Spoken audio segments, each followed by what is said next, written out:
David, thank you for an excellent opening session on M&A strategy. And it's become our practice to start with a session on strategy, and I think that sets a great tone.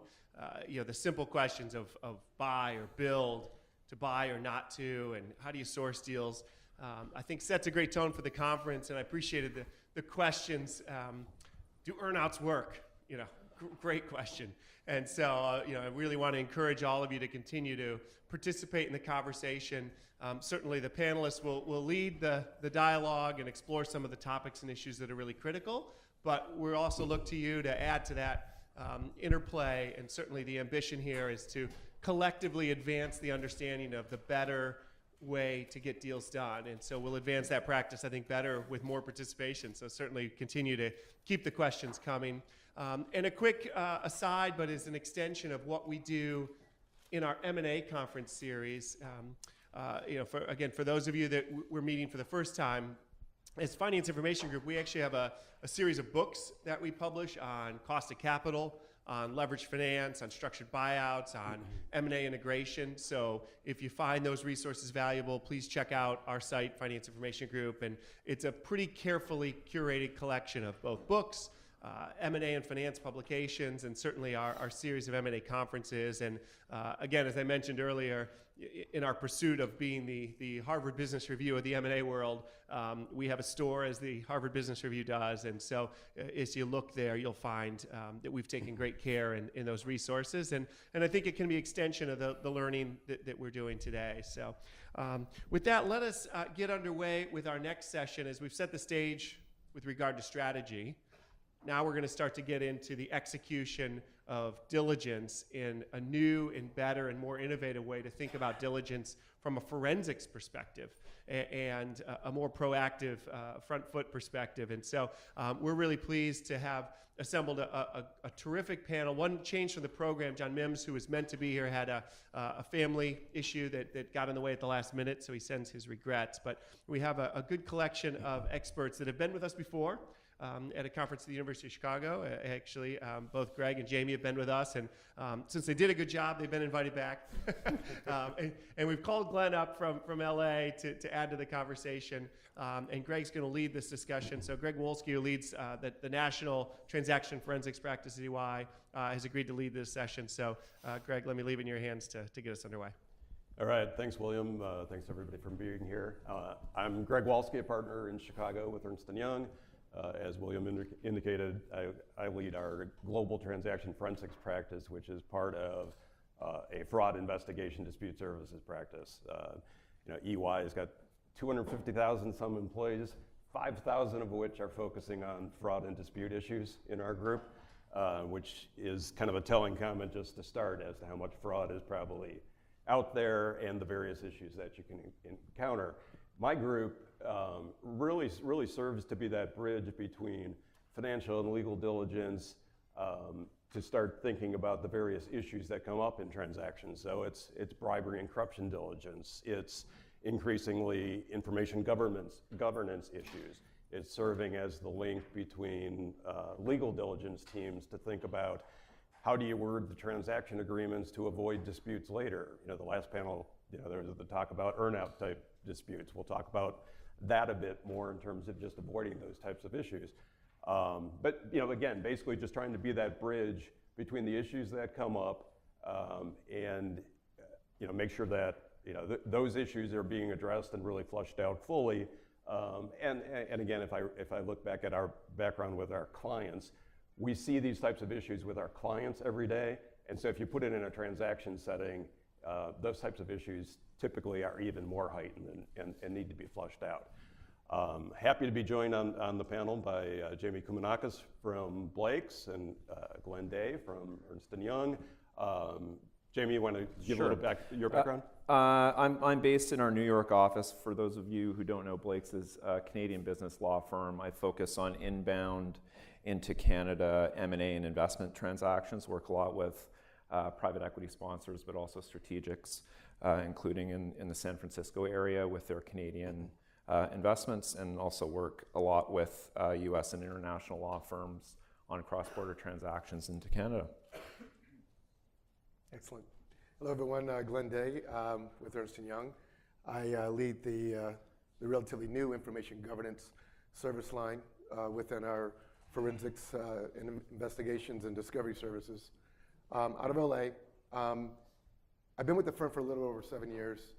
I'm also a prior retired Navy commander focused in information warfare, prior first chief privacy officer for LA County, building their HIPAA program and privacy. So I've had a pretty broad view of what I call following the assets.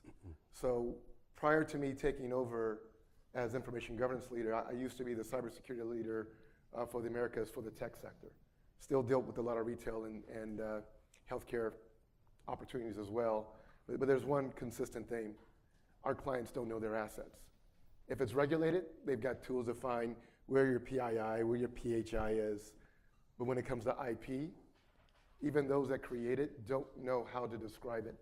And if you can't describe it, you can't tell others how to protect and govern it. And this is the new currency. When the M&A happens, especially in high tech, and you're buying innovation, you're buying that IP. And if you don't know, especially going through a divestiture, when the companies are going to go through a split, who owns what? And if you don't get it all, there's this sense of ongoing potential litigation of suing each other because either you gave them too much or you left some behind. So with these insights and then understanding and actually creating some new capabilities of finding your data, then profiling it to go through a model we call junk and jewels. We find your IP, these are the crown jewels. We also find the junk, which as the other panel was mentioning, getting rid of the junk has a multi-million-dollar cost factor for just cleaning house. So as we're looking at cost reduction, as we're looking at enhanced awareness of what we're actually buying, this is why I made the transition from cyber over to information governance, and love to share some perspectives around that. Cool, thanks guys. One of the things that I'll call your attention to out on our table is there's a survey that we come out with every 6 months called the Global Capital Confidence Barometer. It just came out this past April. It's a survey of 2,300 some companies relative to their acquisition plans and what they see as risks, as well as where, do they expect to do acquisitions, how many they expect to do, where do they expect to do them. We've got copies out there, and if there's not enough, certainly drop your card, and we'll get you that information electronically.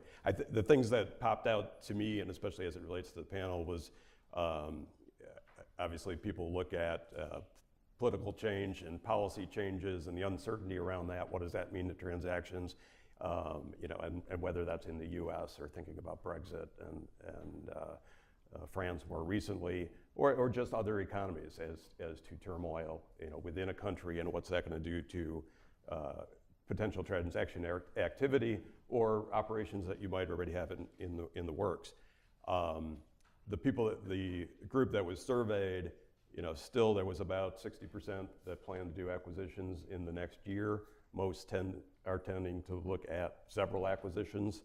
Some of the interesting comments, though, were things like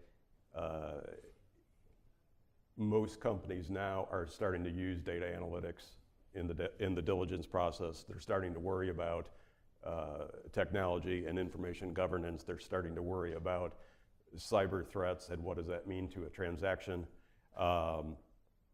And you take those, and again, especially from my background, I deal a lot with cross-border transactions. Every time you're dealing with something of those types of risks, and then you throw in another risk level, dealing with cross-border, dealing with companies in Asia Pac, dealing with companies down in Latin America, that just adds not only to the complexity of the deal, but certainly the risk level. So we'll go through a bit more as we talk. I think, Glenn, we'll start with you. I think it's information governance while it's not a new topic, it's certainly new in the attention that it's getting around acquisitions to begin with. Maybe just start more at the basics of why now, what really is it, and why is it important? Yeah, no, great question, Greg. It goes back to information governance at its core is looking at information assets, and assets from one extreme to another. in regards to what's of value, what poses risk, what do we need to comply with, and how could we potentially get new value as we look at this from a deal perspective. There's been a few instances for clients that I directly support in which they didn't value either the cyber component or the information governance component until later down the road, in which they were effectively forced to. In which one company bought another tech company, much smaller, but a critical part of its overall IP play. And the company that was being acquired had global operations, a lot of great talent. They didn't invest heavily in security. And so one of the things that this company, the acquiring company, did what the markets were saying, it was going to have a fast integration to show the value of the actual merger and acquisition. It was fast, and as soon as they started to connect the systems from an IT perspective, the acquiring company had some very mature capabilities for threat detection. Let's just say their threat detectors went off like a Christmas tree, and they effectively infected their major corporate based on this smaller company that they bought, and then they had to unintegrate them for 18 months to go back and clean up the mess, to trust that new system before they can go back and integrate it. And due to the fact they were also dealing with some other highly valuable third-party IP, some that had unlimited liability, they could never get the value from that acquisition within the time period expected. And so it cost them more money, it hurt them in the markets, and it delayed their overall integration and the value of why they bought it. Everything's good now, but those are the kind of things that happen. So if you start to think about this sooner, because cyber, as it was brought up in the other panel, it is so pervasive and it's so complicated that these things actually do need to come in much earlier in the due diligence, because another factor with the cyber, and we're seeing it with the acquisition of Yahoo, from a cyber perspective, their value went down. They had breaches that were not disclosed, and not that the breach itself caused the valuation, it's a lack of trust in regards to what the company's telling the public. So these matters matter, and if you look at this in a more progressive way, you'll get a better idea of what the more practical value of how to offer these valuations for the companies, and you'll get a much more assured way of how you integrate if you do this additional planning in advance. You either pay now or you pay later. Pay later is always going to cost you much, much more. Are people starting to build maybe the fixed cost into their valuations when they do transactions? I haven't seen that. It's the factors that drive the cost vary so much. Right. And especially when it's an international company, you're dealing with multiple geographies and multiple regulations that can add to the cost substantially. As you know, a new regulation that is still a little bit on the radar, but becomes effective in May 25th of 2018. It's coming out of the EU. It's called the General Data Protection Regulation, and it's primarily focused on enhanced privacy rights for EU residents. And it says any company globally that holds the data of the private information of an EU resident, and when we say private, we don't mean truly confidential. This could be information that an EU resident puts in Facebook. They now have the right to be forgotten, and they now have a right for a complete accounting of everywhere that data is held and stored within your company and all your third parties, with a very strong focus on marketing activities. The fines for non-compliance is 4% of your annual gross. That's a $1 billion play for a company like Facebook. And it's not going to be easy for any company to meet that bar. So this is part of the cost. And I've got two companies actively right now, a US-based company is in the final throes of closing with another company in the EU. And this is now an after-fact OMG moment that they now need to reevaluate the cost of this because they didn't take it in consideration up front, if that helps from a... Yeah, you mentioned the regulatory impact, and it does sound like it just compounds itself to the extent that you're doing a cross-border deal and you're touching multiple jurisdictions. I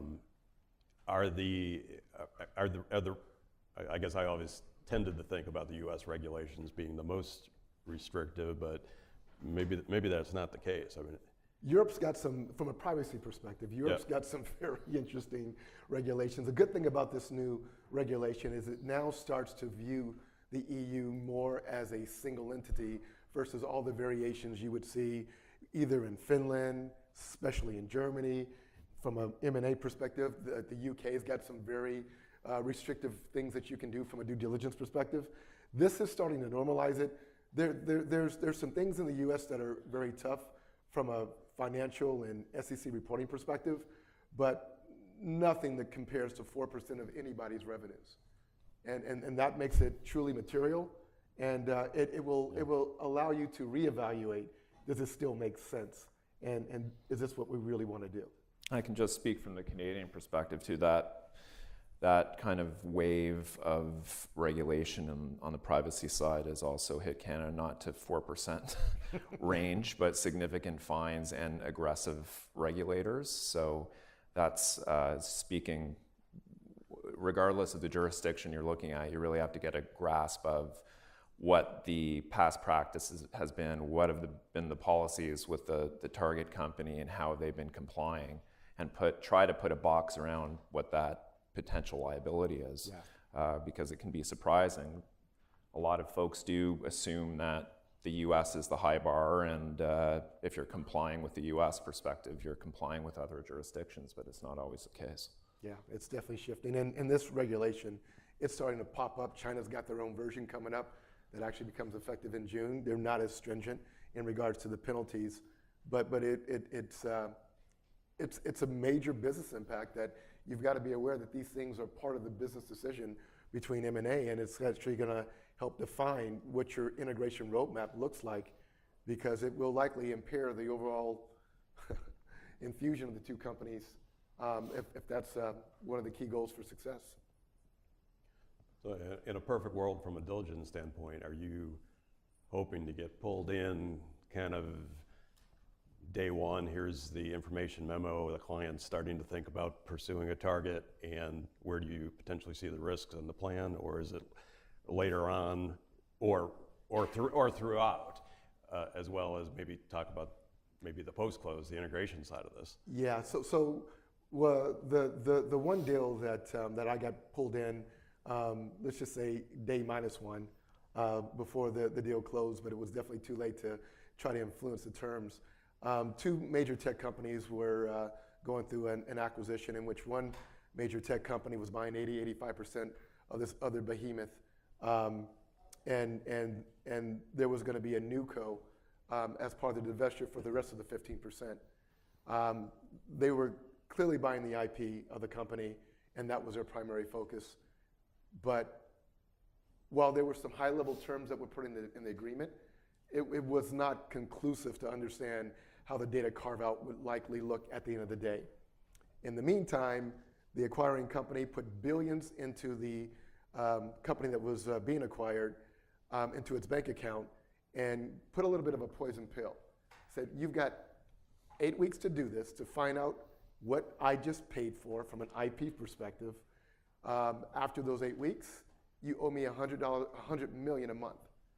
So needless to say, the leadership of the acquiring company were not dragging their feet on this. They brought me in kind of out of the blue, and we actually helped them go through 5 petabytes. And if you don't know what a petabyte is, it's 1,000 terabytes, and a terabyte is 1,000 gigabytes. It's a whole lot of data. And this is what they truly call big data. And this was across 13 different global data centers. And we got it done in 6 weeks. And we built the solution on the fly. But at the end of the day, both companies felt whole. The deal closed without a hitch, and actually early. And there was no ongoing litigation. The companies went their separate way. They're still new to multi-billion-dollar behemoths. And the deal worked, and they got the benefit that they're looking for. But it was more by chance than by design that it kind of came together.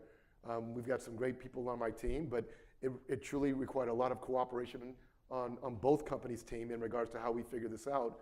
But the sooner the guys like us get brought in which another company, we were brought in as part of the prior due diligence for a company that was being acquired in the UK. The UK has some very strict limitations of how much due diligence you can do, which I thought was interesting.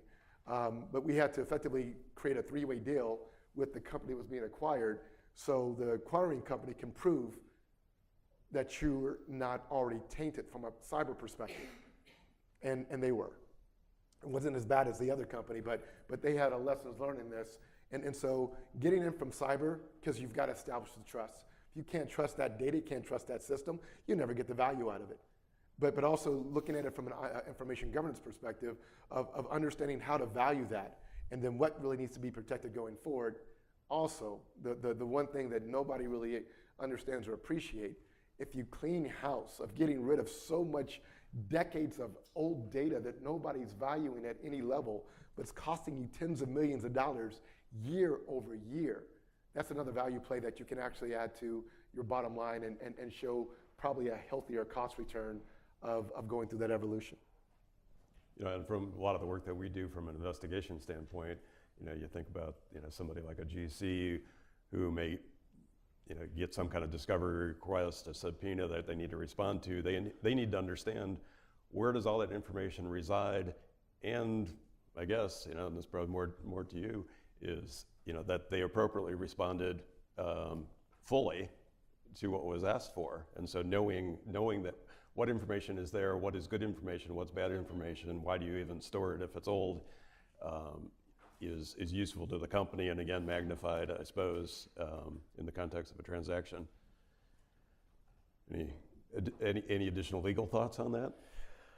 Well, I think it's look, in the nitty gritty of the data diligence is really left to the experts. But in terms of crafting your early identification of the issues, which is going to lay the groundwork for what you're negotiating in your purchase agreement, is key. And if there's upfront issues that are identified early, there are a number of ways you can address it in terms of splitting the baby on liability, how you're adjusted. It could be an adjustment to the purchase price, whatever it is, but you have to know the issue before you can negotiate it. So, you know, getting advisors in early, I think, is an important step there.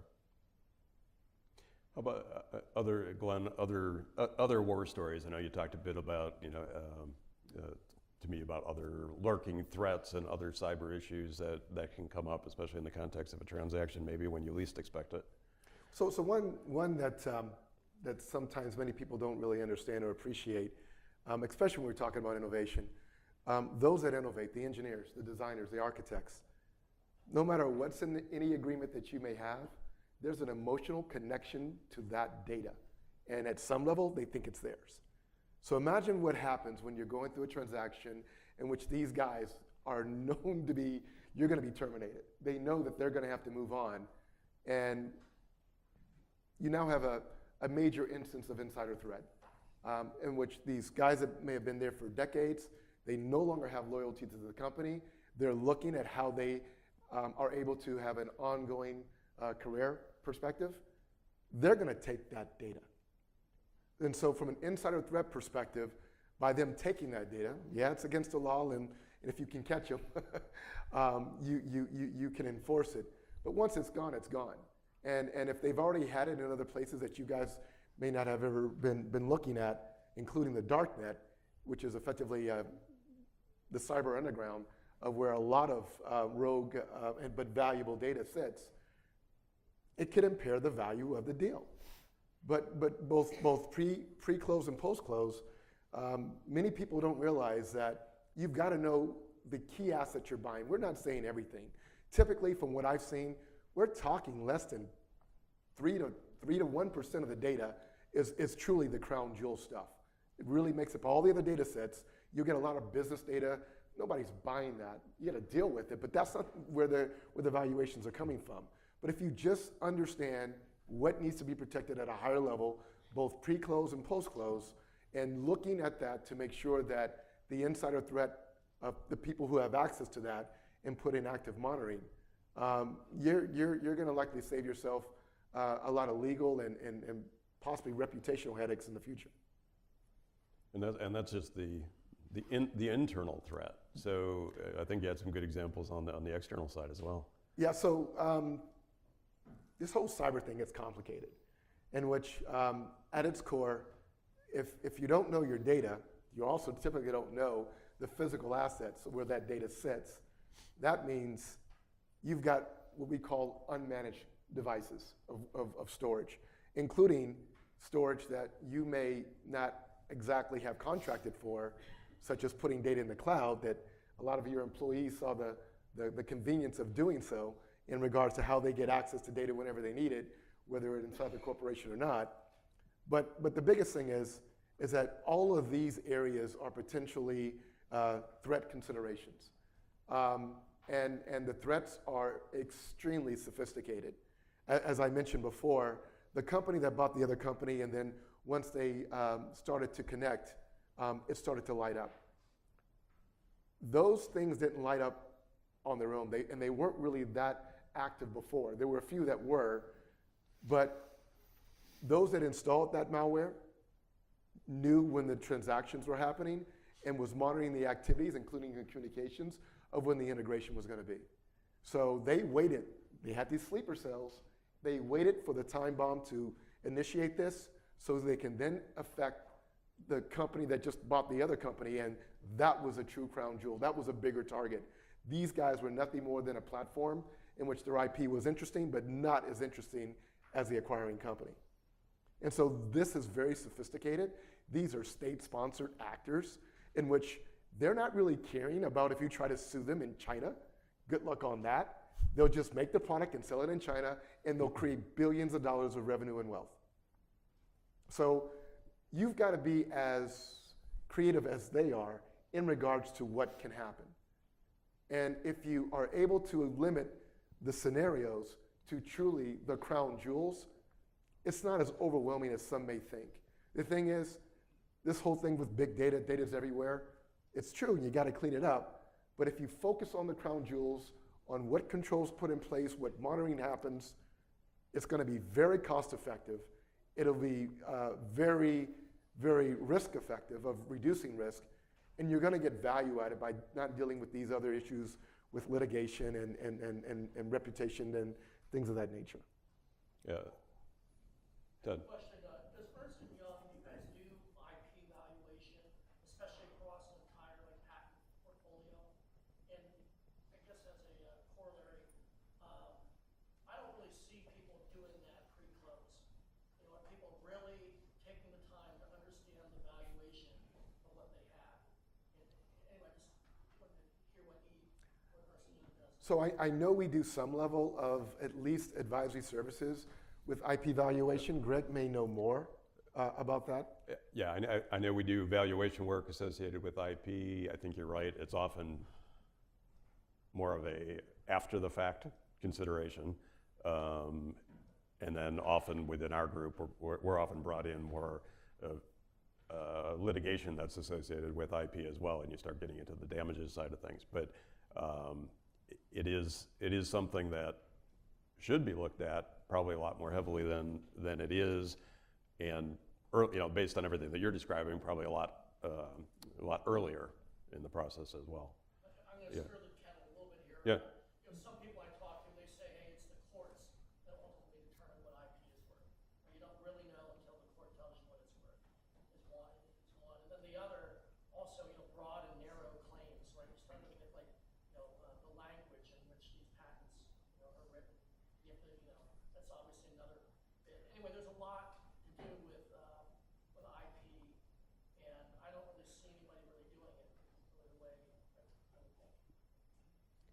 I think the markets at the end, especially if you're publicly traded, they determine the valuation of that information, especially when you're seeing these big behemoths start to pay ridiculous sums of money for companies that sometimes don't make a lot of sense to us, but then over time it's like, that was brilliant.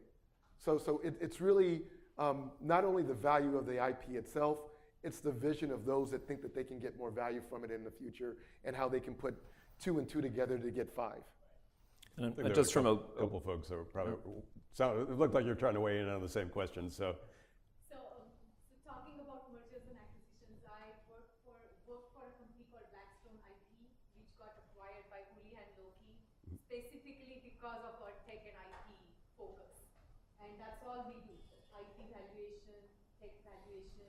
and most of our clients want the pre-sale or pre-acquisition to understand everything about IP. Where are the good claims? Who are the who is infringing those, and why should they care? And it's really getting more and more important, even in non-tech companies, Yeah. when they're acquiring, because technology is everywhere, and they want to understand that a lot more. So hard. Michelle? Thank you. This is sort of the perfect situation of you've got two solutions to one problem. Thanks, Ed. Thank you. I'll chime in with our friendly competitor here. I'm Ocean Tomo, which is our tagline is intellectual equity. We've been doing much like Blackstone IP, which is sold to land. We do IP across the board. So our majority of the firm is testimony examines witnesses, but a big portion of our shop is just on doing evaluations, our strategy team, and our M&A practice focused on sort of unlevering or unlocking IP as a value driver in transactions. And very, very good point on from a diligence perspective, IP is one of those things that it can wreck a deal if it's brought up for the wrong time, and it can certainly enhance value if it's done well. This was one of them where publicly traded company, 250 million, we ended up working with JP Morgan as co-advisors more on the IP side and something for a premium not most. I don't want to do a commercial, No. sorry for that, but please, I think it's a very important point. Our business and Blackstone and a few others that actually do that work Certainly. to Glen, to your point on sort of, I think you were referring to IP more from a broader perspective of of information being in the wrong hands. But when you think specifically about patents, trademarks, brands, and trade secrets, there's a whole host of methodologies and sort of ways to go about it. It's the whole portfolio. Yeah. Absolutely. Otherwise, it's hard. How do you do the valuation without having insights to all of that stuff? And interesting from a patent perspective, we actually see some of our clients that are concerned about the direction for patent protections, especially internationally, that they're not rushing to get everything under patent because they have to disclose too much. But that's a different scenario altogether. But there's a lot of shift in the market still. And I can say from a legal perspective, in terms of what we've seen our clients doing, there's frankly less of that valuation. Now that may be evolving. And frankly, there are limits to legal diligence in the IP context. You can check registrations, you can check chain of title, you can, there's prior claims, litigation. But the overall package, how it fits in, that's a different exercise. One last comment I add on the information government side is, as Glen talks about, various lurking threats, it's not just the company and the target. It's the law firms, the accounting firms, the advisory boutiques. It's, there's a lot of threats that you ultimately hear about that are basically, essentially same description, I think, is, essentially sleeping in advisory firms' systems, waiting to figure out what is the next deal, what's the information that's being exchanged. And some of them are extreme. I think an example I had heard about probably a year and a half ago now at this point was, a deal actually in the process of closing, and based on somebody that, effectively was sleeping in the system. They knew it was closing. They knew it was closing in the conference room down the hall. They knew the names of the parties that were involved, and they sent an email saying, hey, one of the things we need to close, and this was coming from one of the buyer folks, or purportedly from one of the buyer folks, was we need all the payroll data, employer ID information. We need to get everything ready from an integration standpoint, and that information was instantly sucked out, just from a personal identification standpoint. In the whole context of things, that was probably pretty minimal, but it just shows what they can do when they're lurking in someone's system. So a similar scenario for another company altogether, and both companies were publicly traded. Right before the deal was getting ready to close, let's just say some very concerning information was leaked about the company. It killed the deal. It killed the deal from the actual deal. Then Sometime later, that deal was concluded, but at a much lower valuation by an international company that some think that we're actually part of the ones who killed the deal. This cyber thing is pervasive. You've got to go through these scenarios, and you can't be overwhelmed by the different threats because there's so many out there. Keep your eye on the data that you truly need to protect. You do that well, you're going to likely be in a really good spot. But if you start chasing the threats, you're going to feel overwhelmed, and you're never going to see the end of data to make it happen. So that's why, from an information governance perspective, it's all about the most critical assets.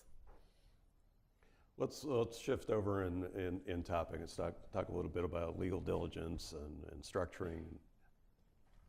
Sure. So, I think there's a lot of people who've been through the deal process in this room and know it well, but really the genesis and the basis of your legal diligence is a platform within which you're going to be negotiating your deal. You're understanding the assets, you're understanding the people, you're understanding where the risks are, and having a very clear game plan on what you want to focus on given the business is extremely important, not just from a targeting and understanding the business, but also from a budget perspective. Some clients want a very deep dive in particular areas and don't care about others. So you have to have that set out up front so that everybody has a game plan and you stick to that game plan. Also, touching on a couple of the elements from the panel earlier, that diligence is also a key component of your post-acquisition integration. And if there are liabilities out there, if your integration plan is huge cost savings in certain jurisdictions, it's important to know up front for your purchase price purposes, what are the costs associated with that? Not just headcount, but are there common law entitlements that these employees would be entitled to? Are there other risks? Are there regulatory risks that you need to address given your post-integration plans? And in the context of a few of recent transactions with private equity sponsors that I've worked with, there's been significant plans for post-integration that didn't jive with what was needed from a regulatory perspective, and it ended up being deal killers. So in order to really understand the business, where our clients want to take it, key component is getting that diligence done and in a very organized way that you have set goals and key areas of interest. And it's also important from the deal process to keep target management focused. You don't want them running around answering questions from a junior associate at a law firm collecting documents that ultimately the client isn't going to be focused on. So I think, as with a few other areas here in the diligence process from a legal perspective, very important to get a clear vision of what the hot topics are, where the key areas are, key sensitivities, and have a game plan for that early on. And I guess as you take that and you kind of switch it into, now you're drafting the contract, now you're trying to make sure that the client has addressed the issues. Are you effectively just trying to work through the implications of each provision, each deal term, as to the ultimate intent? So really, again, with the basis that you're understanding the business, various teams are identifying areas of risk.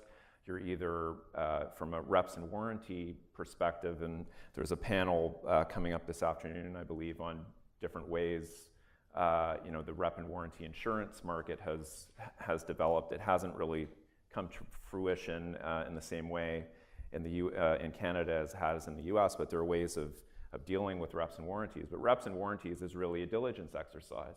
You're poking on how robust a rep or warranty can be in negotiating the agreement. And if there's significant pushback on certain areas, well, it warrants follow-up questions and can often lead to areas of risk that you might not have otherwise identified. So the rep and warranty negotiation is part of the diligence exercise. If clients or specialist teams have identified particular issues. You either in the rep and warranty package push fully on those, or there's specific indemnities that can be negotiated for risk areas or problematic items that have been identified. So it really forms the basis for your deal negotiation, purchase price, indemnity, who's on the hook, balancing of who's liable at the end of the day for particular risks that have been identified. So it's part of a continuum.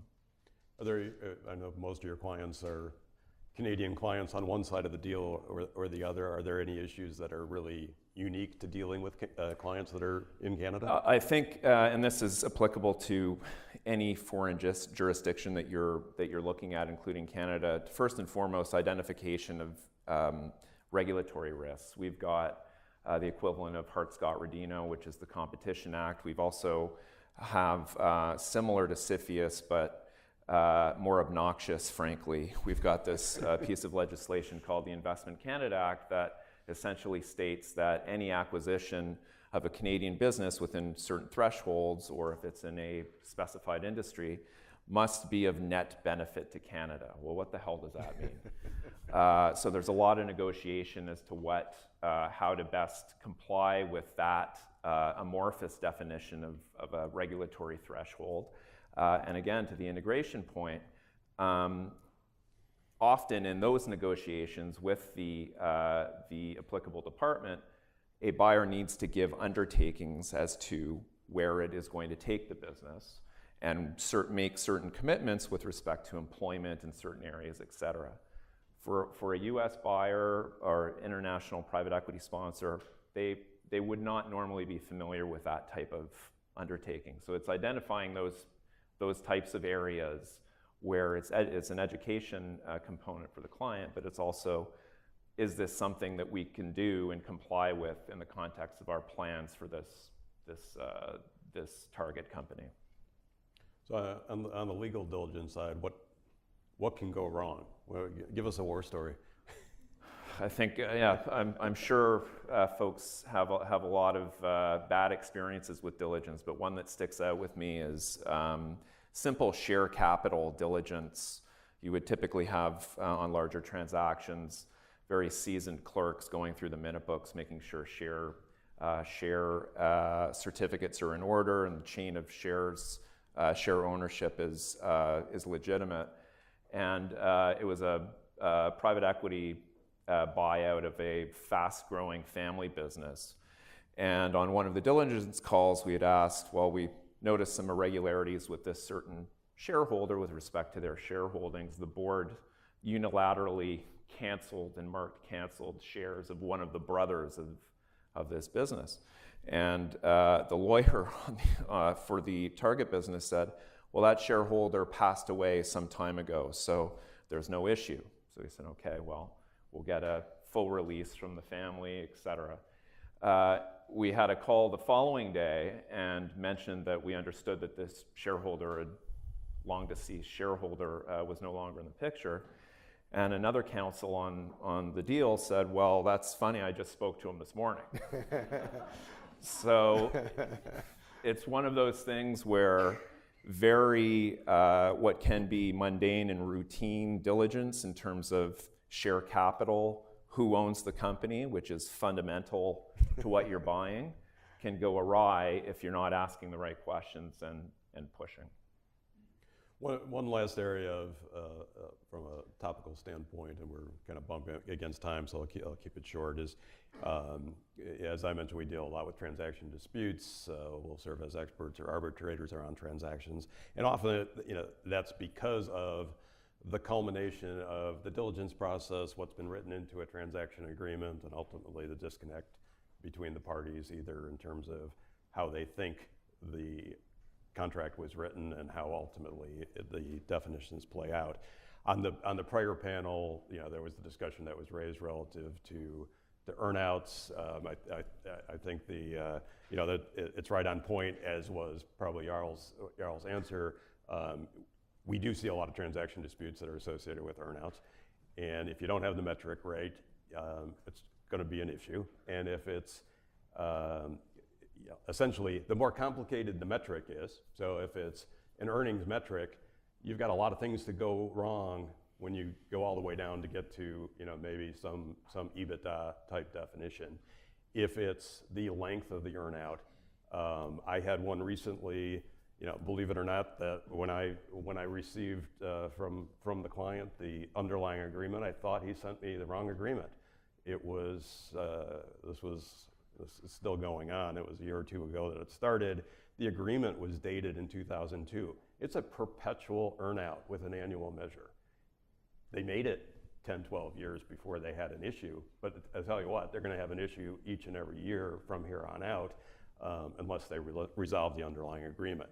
I think it also goes back to the past panel of, if you're going to use an earnout, clearly there was the expectation of, yeah, I'll give you whatever you want, because there is absolutely no way that I'll ever have to pay on this earnout. But now they're surprised and they're trying to sort that out. So typically we'll see disputes associated with earnouts, and I would say that any earnout mechanism, our experience has been, is even if it doesn't go to arbitration, there's going to be some level of quote dispute, maybe not so little d, not the defined d of a dispute in the agreement. There's going to be some discussion about what did the definition mean, how was it rolled out, and whether earnout or working capital. I think a lot of these are clearly avoided if you just spend the time up front. You're almost to that finish line, you're trying to get the deal done. I'm always sitting there saying, okay, well, what were the diligence issues on the financial side, the tax side, the legal side, maybe the information government side, and how are those addressed in the agreement? If you just did a deal and you're saying the ultimate measures that everything's going to be in accordance with GAAP and applied on a consistent basis, and you did diligence and they don't even follow GAAP, or in one case I've got an example where it was 2 foreign companies and the definition said everything's going to be in accordance with US GAAP. They've never even booked it that way. But now they've got an agreement that forced them into that. In that case, probably because somebody lifted an old agreement off the shelf and rolled it through, but also because there wasn't that final sanity check of, do the definitions work? So when we're serving as an arbitrator, that first phone call with the parties, it's pretty obvious. Somebody's saying, well, you guys did diligence, and the other side is like, well, yeah, but that's not what we agreed to. Those aren't the definitions. You need to pull all that kind of stuff together, and for the avoidance of doubt, have some level of a schedule, some level of a calculation, something, to help you, somehow predict how this process is going to turn out to the extent that there's going to be an issue. That can go too much to the other extreme. I've seen ones where we have so overly defined every single definition that something new that pops up between close and the preparation of the working capital statement, or more likely close and the preparation of an earnout statement, can circle you back to these onerous definitions that didn't allow for any kind of leeway for new events.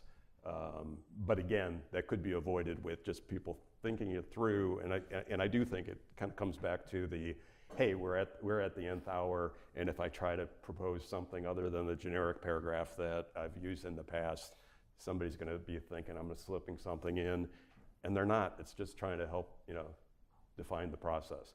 The other piece around that is, as long as you're thinking about the process and the definitions, think about what happens in terms of a potential dispute.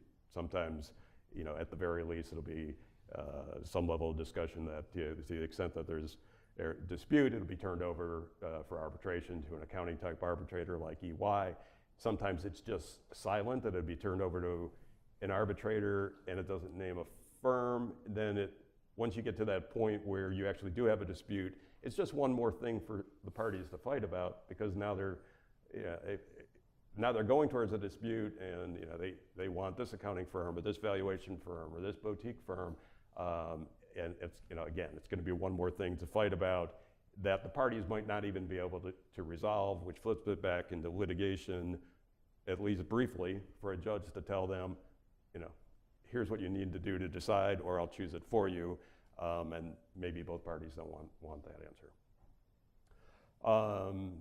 Again, we're bumping up against time, so I wanted to open it up to questions. Adam? I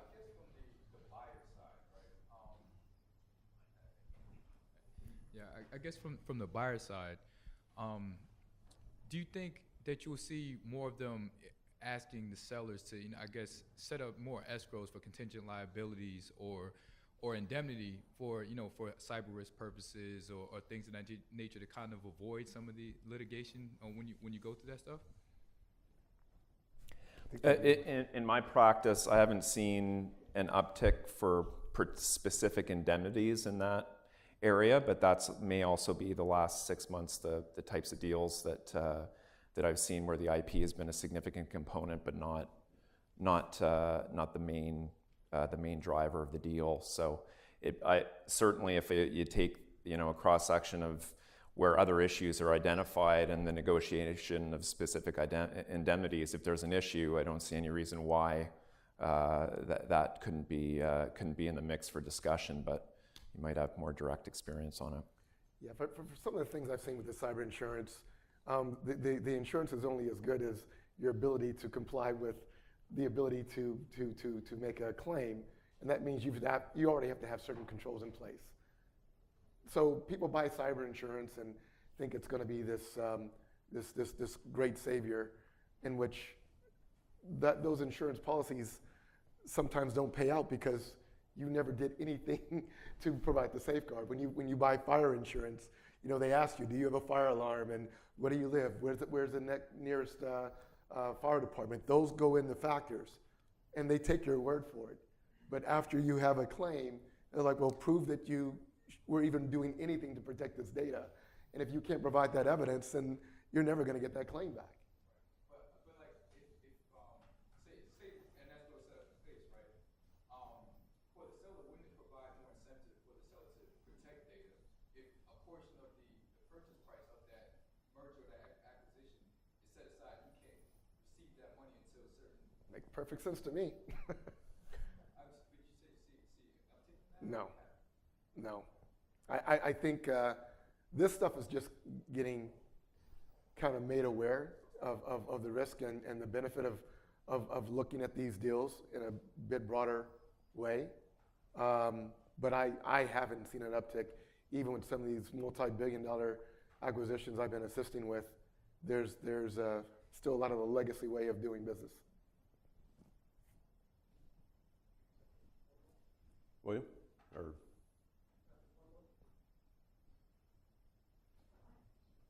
one in the back. A lot of due diligence is about de-risking the deal. And when you think about IP, what are some of the steps companies can take to retain the value of IP post-close? Thinking about what they can do to set it up for success pre-close. Protect it, as simple as it gets. But from my view, there's when they're going through evaluation of the IP and to minimize the risk of it, there's an intent of what they're going to do with that IP, and it's going to typically be different than how it was managed before in regards to how it's going to get embedded in other existing innovation to bring out new products, new services that weren't being realized before. From